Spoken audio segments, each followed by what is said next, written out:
इस कहानी की शुरुआत होती है साल 1815 में फ्रांस को दिखाती हुई। ये वो वक्त था जब बेचारे कमजोर और गरीब लोगों पर जुल्म किया जाता था। इस टाइम में हम एक जेल को भी देखते हैं जहाँ बहुत सारे कैदी थे। इनमें एक कैदी जीन भी था जिसे 19 साल की सजा सुना दी गई थी। उसका जुर्म सिर्फ इतना सा था कि अपने भूखे नेफ्यू का पेट भरने के लिए उसने ब्रेड चुरा ली। सिर्फ इतनी सी गलती के पीछे उसे इतनी बड़ी सजा सुना दी गई थी। यहाँ का जेलर जीन से बहुत नफरत करता था, इसीलिए वो हमेशा उससे कड़ी मेहनत वाले काम करवाया करता था, जो जाहिर है बहुत मुश्किल हुआ करता है। ऐसा वो इसलिए करता था ताकि जीन के लिए उसकी जो नफरत है उसे शांत कर सके। मगर फिर जेलर उसे एक पेपर देता है, यानी जीन को पैरोल पर छोड़ दिया गया था। अब जेलर उसे कहता है कि पैरोल पर छोड़ने का मतलब ये नहीं होता कि हमने तुम्हें पक्का ही रिहा कर दिया है, बल्कि तुम्हें आकर मुझसे मिलते रहना होगा और लोगों के सामने तुम्हें अपना बर्ताव बिल्कुल ठीक रखना होगा। अब क्योंकि उसे पैरोल मिल चुका था इसलिए वो काफी खुश होता है और अब वो जगह जगह नौकरी की तलाश में भटकता रहता है। लेकिन जब उसके डॉक्यूमेंट्स देखे जाते हैं जो जाहिर है पैरोल के थे, तो कोई भी उसे काम नहीं देता। हर किसी को लगता है कि वो एक मुजरिम है, इसलिए रात उसे सड़कों पर गुजारनी पड़ती है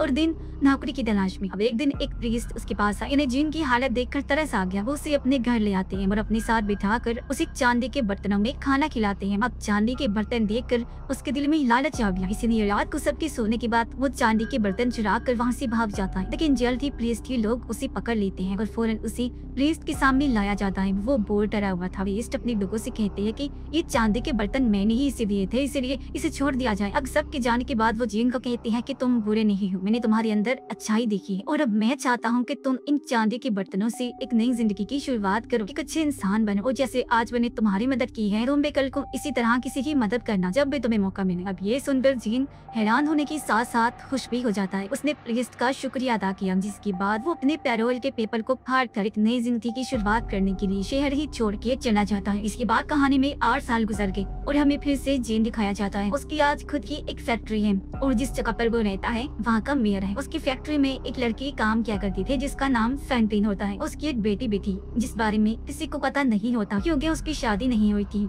और उसकी बेटी अपने अंकल के साथ रहती थी। और आज जब उसके साथ काम करने वाली औरतों को ये पता चला कि बिना शादी की उसकी बेटी है, तो सब उसके खिलाफ हो जाती है और उसे बुरा भला बोलने लगती है। शोर सुनकर जीन यहाँ आ गया और इससे पहले वो सबको शांत करता है उसकी नजर जेलर पे पड़ जाती है जिसका पैरोल तोड़कर वो भागा था। पता चलता है कि उसका भी ट्रांसफर इसी शहर में हो गया है और अब वो पुलिस चीफ है। अब जीन अपने मैनेजर को कहता है कि तुम सबको शांत करो और खुद वो पुलिस चीफ से बात करने चला जाता है। अब जीन का मैनेजर जिसकी पहले ये फैंटीन पर बुरी नजर थी, आज वो इस मौके का फायदा उठाता है। वो अजीब तरह की हरकतें उसके साथ करने लगा। जब गुस्से में आकर फैंटीन उसके मुंह पर जोरदार थप्पड़ मारती, जिससे मैनेजर को इतना गुस्सा आया कि वो उसे काम से ही निकाल देता है, जिस बात से जीन बुरी तरह अनजान था। अब जब जीन पुलिस चीफ से मिलने आया तो उसे लगता है जैसे वो जीन से पहले भी कहीं मिल चुका है। इस बारे में वो पूछता भी है, लेकिन जीन साफ साफ मना कर देता है। इनकी बातें चल ही रही थी कि तभी इन्हें बाहर से शोर की आवाजें सुनाई देती हैं। दोनों भागकर बाहर जाते हैं तो पता चला कि जीन का एक वर्कर गाड़ी के नीचे आ गया था। इसे देख जीन खुद गाड़ी को उठाने लगता है। अब उसकी गाड़ी उठाने की स्टाइल को देखकर पुलिस चीफ उसे पहचान जाता है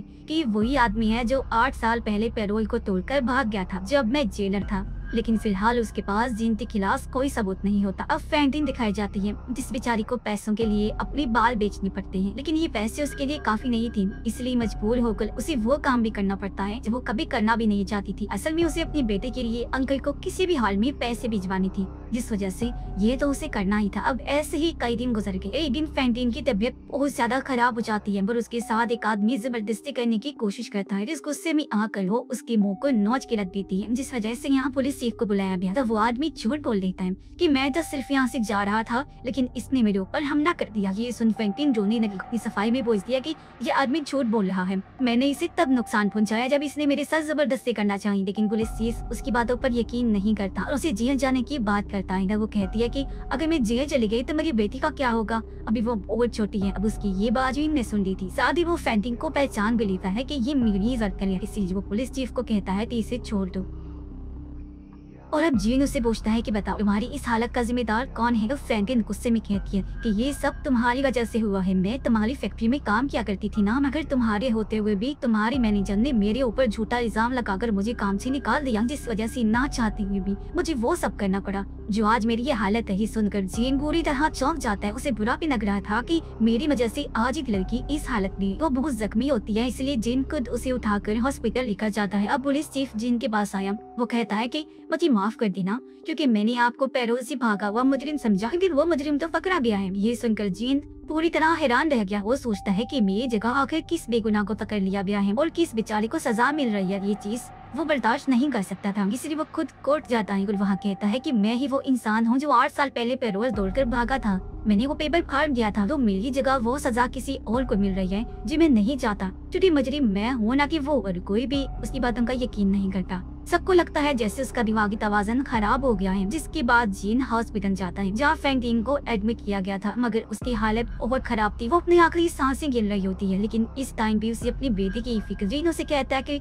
तुम अपनी बेटी के लिए परेशान मत होना, मैं हमेशा उसका ख्याल रखूंगा। जिसके साथ ही फैंटिन की मौत हो गई, जिससे जीन को बहुत दुख होता है। अभी यहाँ पुलिस चीफ भी आ गया, जो उसे कहता है कि हाँ तुम सही कह रहे थे कि तुम ही वो कैदी हो, मैं तुम्हें पहचान चुका हूँ, इसीलिए तुम्हें गिरफ्तार करना चाहता हूँ। जीन ने कहा कि अभी ऐसा मत करूँ, प्लीज मुझे फैंटिन की बेटी का ख्याल रखना है। 1.5 बार मैं अपना काम कर लूँ, फिर खुद मैं आकर अपने आप को तुम्हारी हवाले कर दूंगा। लेकिन वो जीन की बात सुनने को तैयार नहीं था, इसलिए दोनों के बीच लड़ाई हो जाती है। मौका पाकर जीन वहाँ से भाग निकलता है। अब हमें फैंटिन की बेटी दिखाएगी जिसका नाम कॉजिट होता है। पता चला कि उसका अंकल अच्छा इंसान नहीं है, वो सारे काम कॉजिट से करवाता और हमेशा फैंटिन के पैसों का इंतजार किया करता है। तभी यहाँ जीन आ गया, जो भारी रकम देकर कॉजिट को अपनी साथ ले जाता है। अब कहानी में 9 साल गुजर गई, जिसके बाद हमें पेरिस का सीन दिखाया जाता है। यहाँ एक ग्रुप था जो सभी लोग बागी थी और गवर्नमेंट के खिलाफ बगावत पर उतर आई थी, क्योंकि उन्हें गवर्नमेंट की असूल पसंद नहीं थी। उन बेचारे गरीब लोगों का ख्याल नहीं किया जाता था। जिन्हीं में एक लड़का भी शामिल था जो स्टूडेंट होता है, और अब जब वो कॉजिट को देखता है तो पहले ही नजर में उसे प्यार हो जाता है। वो पिछले 9 सालों से जीन के साथ रह रही थी और उसने ही कॉजिट को पालकर बड़ा किया था। अभी इस पीरियड में वो स्टूडेंट लड़का उसे हर जगह ढूंढने की कोशिश करता है, लेकिन कॉजिट उसे कहीं भी नहीं मिलती। फिर कॉजिट के अंकल और उसकी पूरी फैमिली भी पेरिस आ जाते हैं। वो जीन को देखते ही उसे पकड़ लेते हैं और कॉजिट के बदले में उसे और पैसों की मांग करते हैं। इतनी ही देर में यहाँ पुलिस चीफ भी आ गया, जिसे देखते ही जीन और कॉजिट भाग जाते हैं। तब पुलिस चीफ कॉजिट के अंकल के पास आया, लेकिन उसने झूठ बोल दिया कि एक आदमी मेरी बेटी को मुझसे चुरा कर भाग गया है। ये सुन पुलिस चीफ ने कहा कि तुम फिक्र मत करो, हम जल्दी उस आदमी को ढूंढ कर तुम्हारी बेटी को तुम्हारे पास ले आएंगे। उधर वो स्टूडेंट अपने बागी साथियों के साथ था, जहाँ एक बच्चा आकर उन्हें खबर देता है कि जनरल की मौत हो गई है। ये सुनकर स्टूडेंट और सभी काफी दुखी हो जाते हैं, क्योंकि जनरल ही वो इंसान थे जो हमेशा गरीबों का साथ दिया करती थी। तभी स्टूडेंट के पास उसकी दोस्त आई, जिससे उसने कॉजिट को ढूंढने का काम दिया था। वो बताती है कि मैंने उसे ढूंढ लिया है। दरअसल स्टूडेंट की इस दोस्त को पता नहीं होता कि कॉजिट उसकी कजन है, क्योंकि ये लड़की कॉजिट के अंकल की बेटी होती है। अब कॉजिट का सुनकर वो काफी खुश हो जाता है। उधर कॉजिट अपने दिल की बात जीन को बता देती है। उसने कहा कि मैं भी उस लड़के से प्यार करती हूँ, लेकिन जीन ने उसे समझाया कि इस बारे में इतना मत सोचो बेटा, क्योंकि ये सब करने का हमारे पास टाइम नहीं है। मगर कॉजिट उसे भूल नहीं सकती थी। अब स्टूडेंट कॉजिट से मिलने आया और यहाँ वो अपने प्यार का इजहार कर देता है, जो सुनकर कॉजिट की कजन को बहुत बुरा लगा। वो ये सारी बातें सुन लेती है। दुख में वो रोने लगी, क्योंकि हमेशा से वो इस लड़के को पसंद करती थी, लेकिन आज तक उसने इस पर ध्यान नहीं दिया। कॉजिट भी उसे अपने दिल की बात बता देती है और यहाँ दोनों की दोस्ती हो गई। लेकिन तभी उसे जीन की आवाज सुनाई दी, इसलिए वो अपने घर चली जाती है। कॉजिट के अंकल की बेटी भी उदास होकर अपने घर की तरफ जाने लग, पर तभी उसने देखा कि उसके डैड कुछ पुलिस ऑफिसर्स को लेकर कॉजिट के घर की तरफ जा रहे हैं, क्योंकि वो दोनों को पकड़वाना चाहते हैं। लेकिन कॉजिट की कजन ने अपने डैड को रोका, जिसके बाद वो शोर मचा देती है। आवाज सुनकर जीन को भनक लग जाती है कि कोई खतरा है, इसलिए वो फैसला करता है कि मैं अपनी बेटी कॉजिट को लेकर हमेशा के लिए इंग्लैंड चला जाऊंगा। जाने से पहले कॉजिट अपनी उसी दोस्त के लिए खत लिखती है, जिससे वो अपने अंकल की बेटी को दे देती है, ताकि वो उसे लड़के तक पहुंचा सके और उसे भी पता चल जाए कि वो इंग्लैंड जा रहे। अब जब जनरल का फ्यूनरल होता है, जब उन्हें दफन करने के लिए ले जाया जा रहा था, तो यहाँ बहुत सारे बागी लोग भी खड़े होते हैं, जिन्होंने जनरल के गुजर जाने के बाद एक प्रोटेस्ट छेड़ दिया, यानी कि गवर्नमेंट के खिलाफ उन्होंने एहतजाज करना शुरू कर दिया, क्योंकि वो यहाँ की हुकूमत को गिराना चाहती थी। अब गवर्नमेंट इस प्रोटेस्ट को रोकने का काम उसे पुलिस चीफ को देती है, जो प्रोटेस्ट का पता लगाने और इनके बड़े बागी लीडर्स को पकड़ने का इरादा करता है, जिसके लिए वो बागियों का रूप धार कर इन्हीं लोगों में शामिल हो जाता है। लेकिन एक बच्चे ने उसे पहचान लिया, इसलिए सब बागी उसे पकड़ लेती है। लेकिन रात के टाइम पुलिस इन बागियों पर हमला कर देती है और बदकिस्मती से एक गोली कॉजिट के कजन को भी लग जाती है। लेकिन मरने से पहले वो लेटर को कॉजिट के दोस्त को दे देती है, क्योंकि वो एक अच्छी इंसान थी, अपने माँ बाप जैसे बिल्कुल भी नहीं थी, जिसके बाद उसकी मौत हो जाती है। और अब कॉजिट का दोस्त वो लेटर पढ़ के उसके लिए भी एक लेटर लिखता है, जिसे उसने एक बच्चे को दे दिया और कहा कि इसे तुम कॉजिट को देगी ना। लेकिन लेटर जीन को मिल जाता है, और जब उसने वो पढ़ा तो उसे भी एहसास हो गया कि कॉजिट और वो लड़का एक दूसरे से बहुत प्यार करते हैं। साथ ही वो उस लड़के को बचाना चाहता है, क्योंकि उसे एहसास है कि शहर के जो हालात चल रहे हैं उसमें उसकी जिंदगी कभी भी जा सकती है। इसीलिए अगले ही दिन वो पुलिस के रूप में उस जगह पर जाता है जहाँ पुलिस ने बैरिकेड्स लगाई थी। तभी बाकी लोग वहाँ पहुँच गए और जीन को पकड़ लेते हैं, लेकिन इससे पहले वो उसे कोई नुकसान पहुँचाती हुई बच्चा उसे पहचान लेता है और कहता है कि ये तो हमारा साथी है, इसीलिए उसे छोड़ दिया गया। तभी जीन ने देखा कि इन लोगों ने पुलिस चीफ को बंदी बनाया हुआ है, उसके गले में फांसी का फंदा लगाकर उसे बांधा दिया है क्योंकि ये बागी लोग उसे मारना चाहते थे। अब जीन उनसे कहता है कि इसे मेरे हवाले कर दो, मैं खुद इसे मारूंगा। जिसके बाद वो पुलिस ऑफिसर को नीचे लेकर गया और उसे कहता है कि तुम यहाँ से भाग जाओ। वो जानबूझकर दीवार पे गोली चलाता है, जिसकी आवाज सुनकर सब बागियों को लगता है कि उसने पुलिस चीफ को मार दिया है। अगले दिन पुलिस इन लोगों पर हमला कर देती है, जिसमें सभी बागी मारे जाते हैं। एक गोली कॉजिट की दोस्त को भी लग गई, जिससे वो जख्मी हो जाता है। अब जीन किसी तरह बच गया था, जो उसकी जान बचाने के लिए एक पाइप के जरिए सीवरेज में चला जाता है और दोनों की हालत ही खराब होती है। अगले दिन यहाँ पुलिस चीफ आए, जो सभी बागियों की लाशों को देखते हैं। उन्हें उस छोटे बच्चे की लाश भी मिल जाती है, जिसे कल ही उन्होंने जिंदा देखा था, जिस वजह से पुलिस चीफ का दिल बुरी तरह टूट जाता है। बच्चे ने हमेशा अच्छे काम किए थे और अब पुलिस चीफ अपना बैज उतारकर इज्जत के तौर पर बच्चे की लाश पे रख देती है। और उन्होंने नोटिस किया कि इनमें कॉजिट के दोस्त की लाश नहीं है, और तभी उसकी नजर सामने सेवेज के पाइप पर गई, जहाँ से जीन कॉजिट के दोस्त को ले गया था। पुलिस चीफ को शक होने लगा कि जरूर वो इसी पाइप के जरिए भाग गया होगा।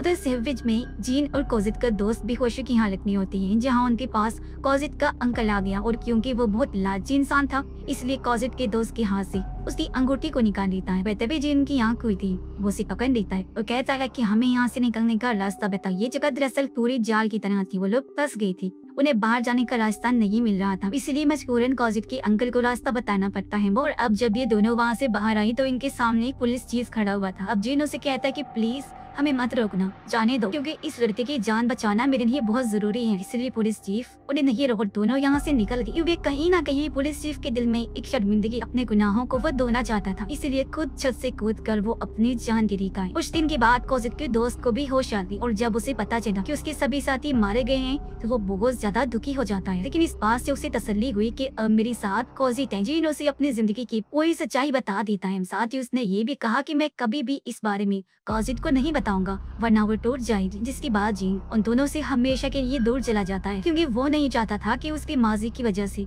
कॉजिट और उसके दोस्त की जिंदगी पर कोई असर पड़े, उन्हें किसी मुसीबत का सामना करना पड़े। इसके बाद कॉजिट और उसका दोस्त शादी करने का फैसला करती है, मगर उससे पहले एक बार फिर कॉजिट का अंकल और उसकी वाइफ यहाँ जाते हैं। उसका अंकल कॉजिट के दोस्त को ब्लैकमेल करने लगा कि अगर तुमने मुझे पैसे ना दिए तो मैं सबको बता दूंगा कि तुम एक बागी थी और तुमने भी गवर्नमेंट के खिलाफ प्रोटेस्ट किया था। वो ये भी बता देता है कि जिस दिन तुम्हारे सभी बागी साथी मारे गए थे उस दिन जीन ने ही तुम्हारी जान बचाई थी। दरअसल अब से पहले इसे नहीं पता था कि जीन ने ही उसकी जान बचाई है। ये उस टाइम बेहोश जो था, और अब ये सुनने के बाद उसे एहसास हो जाता है कि मेरे ऊपर जीन का कितना बड़ा एहसान है और मैंने उसे ऐसे ही जाने दिया। इसीलिए वो कॉजिट के अंकल से जीन का पता पूछता है। अब हालांकि वो बताना नहीं चाहता था, लेकिन जब कॉजिट की दोस्त ने उस पर हमला किया तो मजबूरन वो जीन को बता देता है। और अब वो कॉजिट को लेकर उस जगह पहुँच जाता है जहाँ पर जीन था। जीन की तबीयत बहुत ज्यादा खराब होती है, वो बिल्कुल अकेला था, अपनी जिंदगी की वो आखिरी सांसें ले रहा होता है। मैंने से पहले फ्रैंकलिन की आत्मा उसके पास आई और कहती है कि तुम्हारा बहुत बहुत शुक्रिया, तुमने मेरी बेटी का इतना ध्यान रखा। इतनी ही देर में यहाँ कॉजिट और उसका दोस्त दिया जाते हैं। अब जीन मरते मरते कॉजिट को एक खत देता है और कहने लगा कि मेरे गुजर जाने के बाद ये खत जरूर पढ़ना। कितना बोल कर उसकी भी मौत हो जाती है,